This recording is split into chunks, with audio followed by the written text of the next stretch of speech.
That's why I want to talk about Angelina Jolie cutting off her breasts.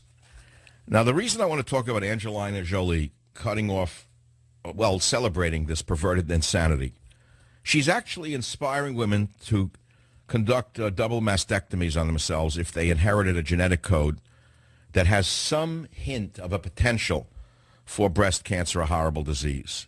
The fact of the matter is millions of women carry the BRCA1 gene, and they never experience or express breast cancer.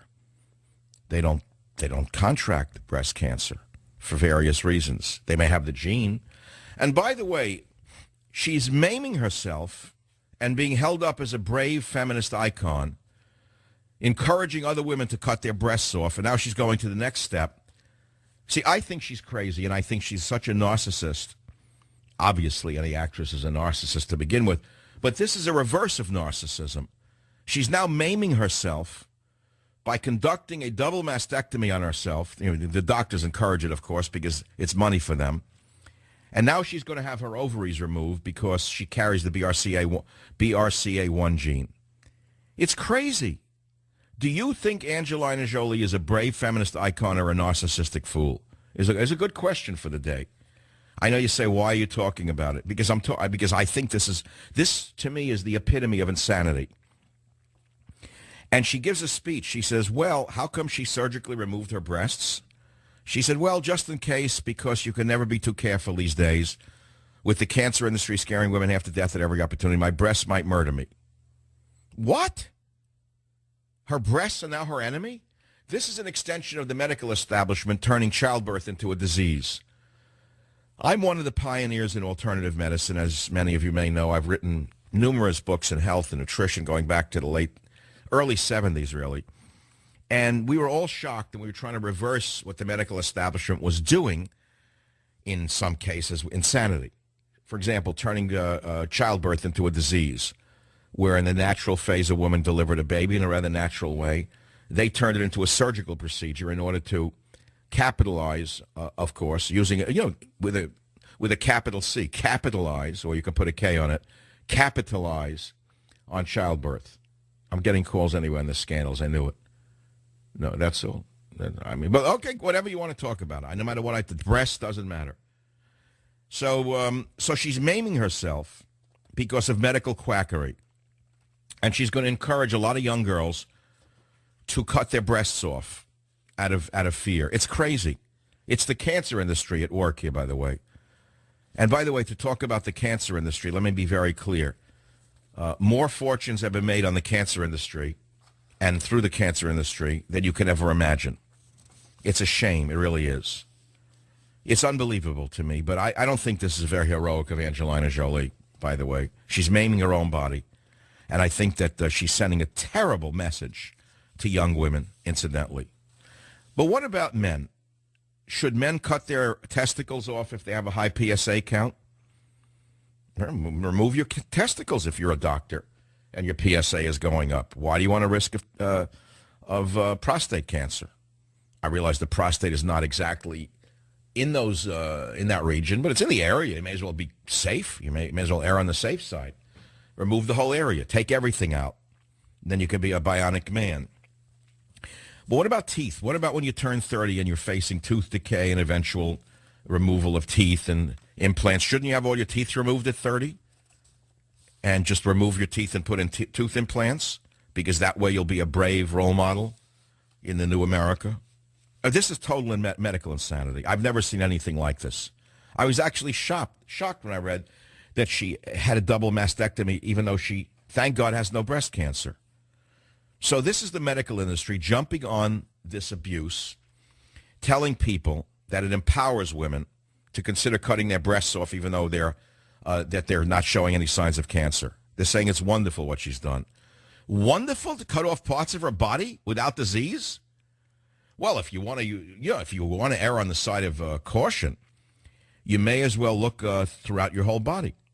I mean, it may be that you may have a father who died of a heart attack, and perhaps you should have your heart removed and get a heart transplant, because you never can tell. I mean, is that possible? Do you understand what I'm saying to you, how insane this society has become? That a woman who is perfectly healthy cuts off her breasts, maims herself, and she's celebrated as a role model. 855-400-7282. It's the Savage Nation. Let's go to WMAL in Washington, D.C. Josh, what's on your mind? Go ahead, please. Yeah, I just think you're being a little unfair to Miss Angelina. Well, I don't think she should be made out to be a hero. She had an 87% chance of getting breast cancer in her lifetime, and had. Well, hold on. Where do you get the data of 87%? She had a genetic test done. But wait, no, I know about the BRCA1 gene. We know that. But it's not a death sentence. It is not an absolute blueprint to cancer expression. How do you know it's 87% likely she will get cancer? Where did you get that number from? I mean, any health website you go to that you do research on that gene will say that you have an 87% chance of contracting breast cancer. 87% is the number they're using? 87%. And now... Well, if it's that high, I would be interested in learning that, but I'm not going to accept it simply because you called a radio show, because I do not believe the BRCA1 gene in the genetic code is an absolute blueprint to disease expression to an 87th percentile. I don't believe that's true. I'd like to know the data. Who provided the data of 87%? Is that hearsay or is that a study? That's what her doctor told her. Right? You know, I guess. Oh, her doctor. Well, they're known to tell the truth. There's no profit motive in the cancer industry, is there? Yeah, but I mean, if you research that gene online and her medical history, that is. So you think it's smart for her to remove her breasts and her ovaries, prophylactically? What was that? You think it's intelligent for her to have removed her breasts and now her ovaries on a prophylactic basis? You think that makes sense? If someone told me that I had an 87% chance of contracting testicular cancer and research backed that up, and I could, reduce that to under 5% chance by removing my testicles, hell yeah, I would remove them in a heartbeat. Well, I see a new study out that says that physically strong men are more likely to have right-wing political views, and weaker men are more likely to support the welfare state and wealth redistribution. Which category would you put yourself in? Physically strong or physically weak? Physically strong, of course. So you're do you have right-wing views? I'm center-right, yep. You have center-right political views, and you still think it's wise for a woman to remove her breasts, even though she has there's been no expression of cancer, simply because she has inherited a BRCA1 gene. I think when the... But what about her engaging in a more strenuous anti-cancer lifestyle, such as lower her stress level, stay out of the sun, avoid cancer-causing chemicals, take mega vitamins, leave the film industry and get away from the stress? Wouldn't that reduce her risk of breast cancer? I'm sure it would, but... So in other words, she could be amongst, let's take your numbers, the 13% who might not contract breast cancer, and she could increase that from 13% to a much higher percentile if she left the stress of the film business and followed a healthier lifestyle. This is not a laughing matter. I don't want to see girls doing this to themselves. I am talking about lifestyle questions tonight and scandals, a little scandal here and there. And the scandalous decision by Angelina Jolie to celebrate a double mastectomy in public because she carries the BRCA1 gene, and I believe she's been falsely tricked into believing that this genetic code is an absolute blueprint for disease expression, because it is not. That's number one. And then to come up with the idea that if you have this gene, you have an 87% chance of getting breast cancer, which is ludicrous. That's being put out by a genetic engineering company that wants to sell you a test. And what's worse about this, it's terrible that she's done this to herself, I believe, to remove her breasts. But to say that it blazes a new path of female power for women, do you know what this is going to do to young girls? She's maimed her own body with no medical justification. She then celebrates this disfiguration, and then she celebrates it, and it becomes a form of heroism, which is utter nonsense, in my opinion. That's number one. And I drew an example from my own life because I'm very obsessed with medical tests because I have a terrible genetic inheritance with regard to coronary heart disease. Father, grandfather, great-grandfather, all dead, very young, from heart attacks. Thus far, I've outlived genetically. I mean, I've outlived them by 20, well, not 20 yet, quite a few years, over a decade of that. Now, my cholesterol's horrible, 255. My HDL is terrible, 31. My LDL's horrible, 190. For those of you in the medical business, any male over 50 is getting these tests, and they know what I'm talking about. And then you're told to take Lipitor. I tried every one of those cholesterol-lowering drugs, and almost every one of them left me feeling crippled. I could not, even with coenzyme Q, the muscle fatigue, the pain was not worth what it might be doing for my lipid number. So I said, okay, I don't want to die. But I kept asking, see what I'm talking about? In other words, genetically, I've inherited a high risk of dying of a heart attack young, and it's obsessed me all my life. It's what drove me to the jungles of the Fiji Islands. It's what drove me into the far reaches of the South Pacific looking for the cure like Ponce de Leon. I was always looking for some miracle for various and sundry diseases. Well, I didn't find them particularly. I collected a lot of medicinal plants, and they're in herbaria around the world. And I have some degree of satisfaction for having done that. It's an obscure corner of science, but I think it could, in the long run, have some value, great value in some cases, because as the forests disappear, some of the knowledge will disappear with it. As the folk healers die off and the young ones don't learn it, the knowledge of how to use these plants dies with them. So I did some good scientific research in my field for years. Coming back to myself and Angelina Jolie, why am I not dead? In other words, if the tests are that predictive, I should have been gone already, a goner. I'm sure Obama would be happier. I'm sure that Broken Axelrod would be thrilled because the most brilliant man on the right is just driving them crazy with my analysis and my humor. I'm like the Pied Piper of the right. But the fact is that there's a factor in the lipid panel that no one gets, rarely do you get tested for. It's called LPA cholesterol. And you can't modify it with drugs. You can't modify LPA with vitamin C. You can't modify it with anything. You inherit it. Mine, and it's the most protective of all of the cholesterol, of the serum factors, lipid factors, pardon me, can't be modified. Mine is on the lowest level possible. It should be under 10. It's at 4. How is that possible? Why is it 4? Well, it's genetically inherited. You can't modify it. And as my cholesterol went up, the LPA went down. It got even better. So what I'm saying to you is, although you hear that if you inherit this this gene, BRCA1 gene, you're going to have an 87% chance of getting breast cancer, that's not true, number one. That's one company putting out that misinformation, in my opinion, to sell medical tests for the gene, because other studies have never shown that causality, incidentally. And number two, maybe, like me, even though you may inherit the BRCA1 gene, there is another factor that is not currently being tested for, which protects you from this gene triggering cancer. Now, having said that, I want to also tell you that there's a clear relationship between the use of oral contraceptives and cancer. That's beyond comprehension, but you don't hear any woman saying, oh, I'm an actress, I'm going to stop screwing everyone in town, and I'm no longer taking the birth control pill. You don't hear any heroines coming out of Hollywood with that, saying my ovaries may murder me because I'm a sex maniac, so I'm going to stop screwing everyone, and I'm going to stop taking the oral contraceptive pill. No, instead the opposite is being told. Instead, the CDC is pushing the oral contraceptive pill on children. It was used by 11.6 million women aged 15 to 44, and it's even being pushed down into earlier ages. Erwin Goldstein, director of sexual medicine at Alvarado Hospital in San Diego, says, from a doc's point of view, the pill is easy.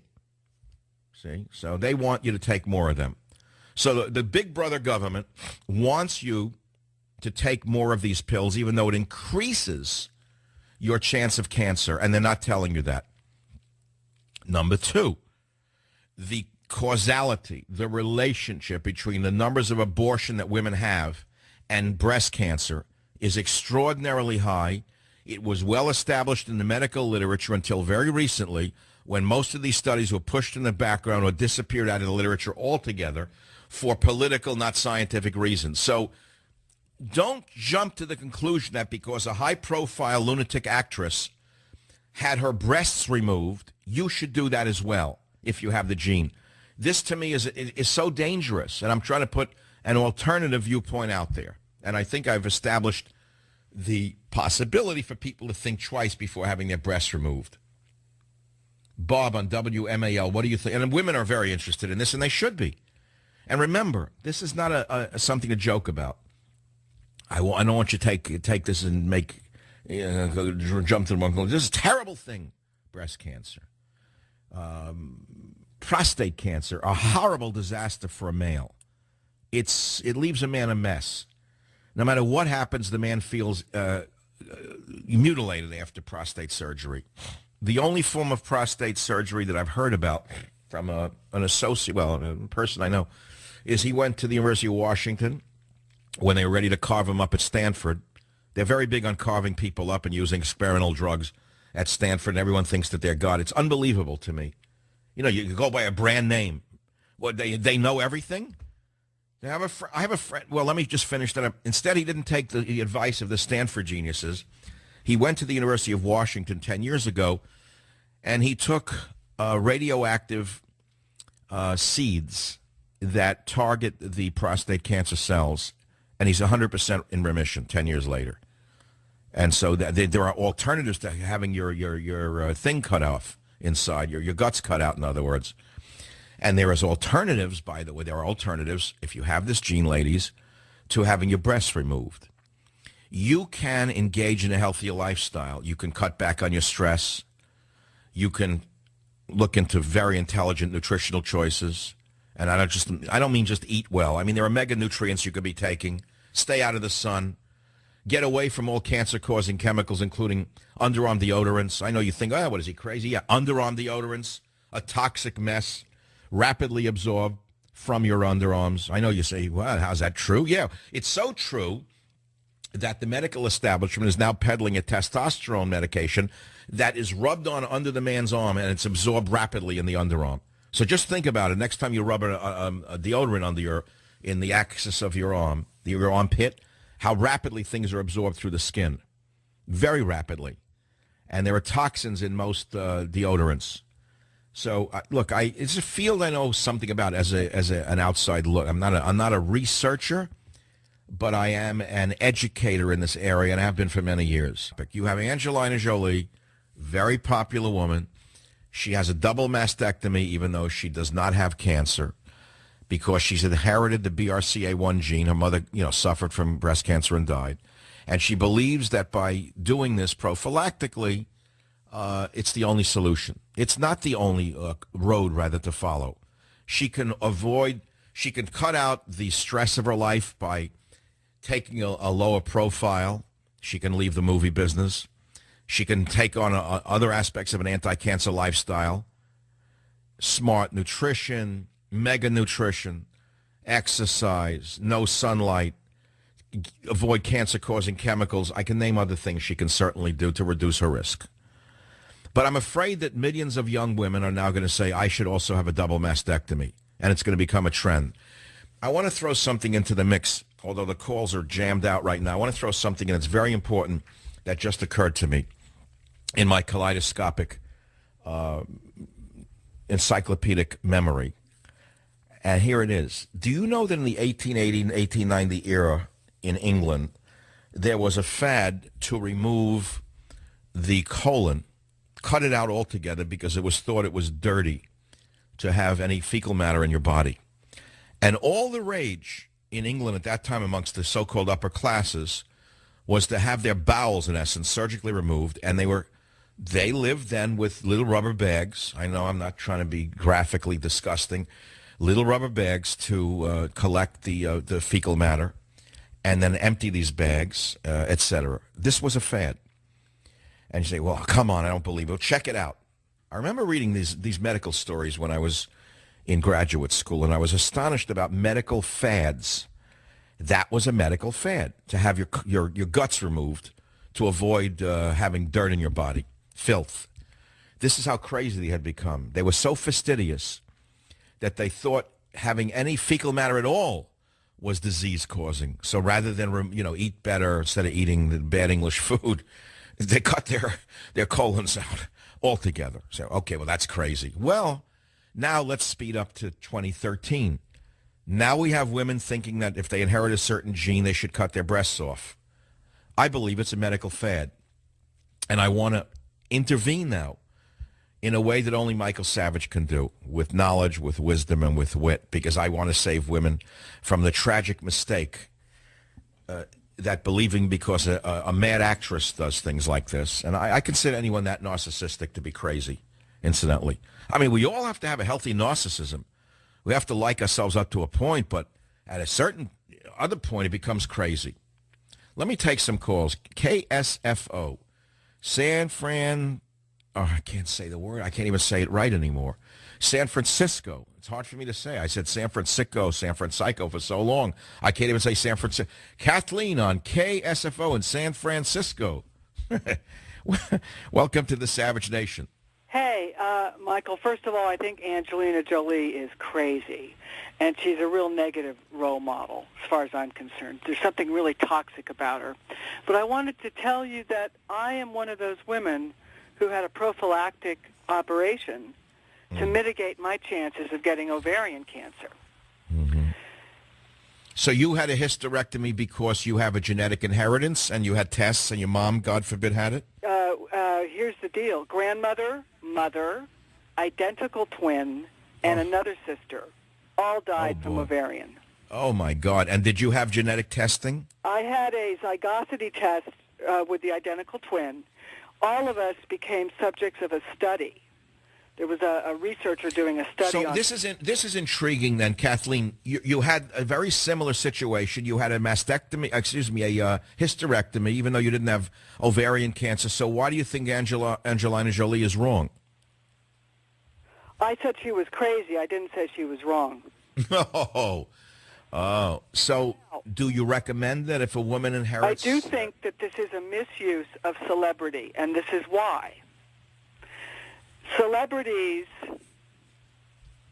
are symbols where we ascribe greatness to them simply because they're celebrities, and wisdom to them. And I agree with you. This could be very misleading for ignorant women and greedy doctors and greedy drug companies. All right, but that's the problem. I would rather also alert women to the relationship or the correlation between the use of the morning after pill, birth control pills, oral contraceptives, and cancer. It's a very high correlation. Also, abortion and cancer, breast cancer in particular, very high correlation. No one's talking about those things because they're not politically acceptable. Michael, you're one of the few people on radio who's actually said that there's a link between abortion and breast cancer. Thank you for doing that. Well, I'm not saying it for any other reason than it's true. It's a factual reality. It's a Class A or Class 1 carcinogenic. People know that now. Well, how? No, they don't know that because it's been buried. I remember in Marin County, California, there was a long newspaper series on breast cancer, high rates of breast cancer in women, and they had no idea why. And the newspapers kept putting out, they didn't know. Well, there were links between high rates of abortion in the area and breast cancer that they would never publish because it went against the grain of the liberal mentality, which was that abortion was safe and good. Am I right? Do you agree with me, Kathleen? I agree with you. I totally agree with you. That was a shock when I found out that there was a link between breast cancer and abortion. I initially thought it was hyperbole. I initially thought it was overreaction, but then I read the studies. Okay. Educated. Yes, and the studies exist, by the way. They're not easy to find, but they do exist. That's right. Well, thank you for listening. So you see, now I have 12 women listeners across America. Amongst the 200 stations and the millions of listeners, I now have 12 women who are listening across the country. Let's go across the country from San Francisco. I'm so glad that we can talk on a health issue once in a while because it's something I enjoy doing and I have some background in it. And I think it can be very healthful, and helpful, Florida, Mike, WFTL, the great WFTL, heard as far away as Century Village, as far south as Miami. I've been on that station for so many years. I used to love visiting it. When my mom lived in Florida, God rest her soul, she was nearby. And I remember when I was first syndicated, I'd say, Ma, did you hear my show? And she'd say to me, no, I'm sorry, we can't get it in Florida. I used to get mad. So I worked for years to get a good affiliate. I got WFTL. Ma, can you hear the show now? No, I don't get it in the nursing home. It doesn't come in. It drove me crazy. It went on and on. No matter what I did, she pretended I didn't write books and I wasn't on the radio. Drove me nuts. God bless her. Florida, Mike, you're on the Savage Nation. Go ahead, please. Florida, Mike, you're on the Savage Nation. Go ahead, please. I guess we lost him. Okay, whatever. WABC, Tommy. Tommy, you're on the Savage Nation. How are you? Thank you very much. So what's on your mind tonight, Tommy? I'm sorry, go ahead. No, you go ahead. No, Who's on first? It's my show. I'm telling you to go ahead. What's on your mind? Jolie was a cutter, and she's renowned for being a cutter. And You mean as a child she scarified herself? She's addicted to mutilating herself. Is that a fact? She was a cutter? So she gave herself a clitorectomy soon. Oh, come on, Tommy. You making this up? No, I'm not. She's a well-known cutter amongst the cutter group of people. Oh, my God. I hope this is well known. She was a cutter? She was that nuts? Yeah, she glorified it. It was one of her big things that she was, one of like... Oh, my God. Well, I'm sorry. This fits like a hand in glove with her new madness. And now she's justifying her perverted double mastectomy even though she's doing it for the wrong reasons. She's making believe it's for a medical reason. And the doctors are feeding it to her, feeding her the justification. Well, unbelievable. See what you learn in talk radio? Remember the cautionary tale I taught you tonight? I gave you a cautionary tale, and I'm going to repeat it. Check it out. I think I'll have to do the research for tomorrow and get the exact facts. I remember reading this 30, 40 years ago. In England, Victorian era, bodily waste was considered to be toxic, which of course it is. But God is such a genius in our design that it doesn't affect us. Never mind all the detox idiots out there. I love all the detox. What do you think your body is doing through elimination, which you learned in high school? Sweating, defecation, urination. That's called detoxing, moron. But all right, nevertheless, so they thought that if you could cut the fecal matter out of the body, meaning eliminate the colon and bypass the colon into a bag, a rubber bag, which, by the way, people today have to use if they've had, colon surgery. It's a terrible thing to live with. People live with it. It's not a laughing matter. But it was done in England in perfectly healthy, rich people for so-called prophylactic reasons. And it was a medical fad.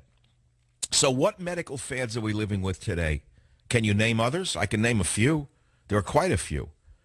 I believe the obsession with cholesterol tests is a medical fad because there's no absolute correlation between cholesterol, high cholesterol, for example, and heart disease. No absolute correlation whatsoever. It's based upon a few good studies like the Framingham study, but you can mitigate against high cholesterol by taking high amounts of antioxidants, which will prevent the lipids from oxidizing and causing occlusions. Okay, that's well known amongst the alternative medical practitioners. It's been known for 40 years. I know people with terrible cholesterol panels who've been on literally their bodies are how shall I put it? They're saturated with vitamin C, saturated with vitamin E, saturated with niacin and other nutrients, and they have no occlusion, no sign of heart disease, none, because the lipids are not oxidizing. So there are other factors than just cholesterol per se, and this is not, and it's lost on the general public, and I understand why. The average guy wants to go to a restaurant, eat what he wants, and take a pill. It's easy. It's very easy. I know a guy with diabetes. He eats desserts. Why? Because he takes a sugar pill. That's the way he wants to live. At a certain point, you can only take so much. I don't want to live on pills. That's all. So here we are. Here we are. What a show. The hours have flown by. Why? I don't know why. because I got away from the scandal mongering. I got away from talking about the Gates. You know, it's enough already. It'll come up again tomorrow. We'll see new emails. And they get a new email pops up linking it to the top guys. You will talk about it. That's all.